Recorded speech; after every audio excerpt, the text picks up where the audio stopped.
രോഗിക്ക് സ്വതന്ത്രമായി നടക്കാൻ കഴിഞ്ഞു. അതുപോലെ ഹൈപ്പർ അക്യൂട്ട് അല്ലെങ്കിൽ അക്യൂട്ട് റിജക്ഷൻ പ്രതികരണങ്ങളൊന്നും രോഗിയിൽ ഉണ്ടായിട്ടില്ല.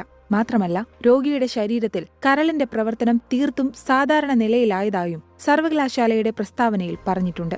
പന്നിയുടെ 514 ഗ്രാം ഭാരമുള്ള കരൾ രോഗിയുടെ ശരീരം നിരസിക്കുന്നതും പ്രവർത്തന വൈകല്യവും തടയാൻ 10 ജനിതക മാറ്റങ്ങളായിരുന്നു വരുത്തിയിരുന്നത്. സാധാരണ സെനോ ട്രാൻസ്പ്ലാന്റുകളിൽ മനുഷ്യന്റെ ശരീരം അവയവത്തെ നിരസിക്കുന്ന പ്രവണത കൂടുതലായിരുന്നു.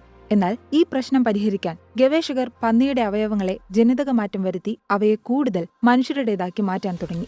കഴിഞ്ഞ ജനുവരിയിലാണ് പന്നിയിൽ നിന്നും മനുഷ്യനിലേക്ക് കരൾ മാറ്റിവെച്ച ശസ്ത്രക്രിയ പരീക്ഷണം ആദ്യമായി നടന്നതെന്ന് ന്യൂസ് ബൈറ്റ്സ് റിപ്പോർട്ട് ചെയ്യുന്നു.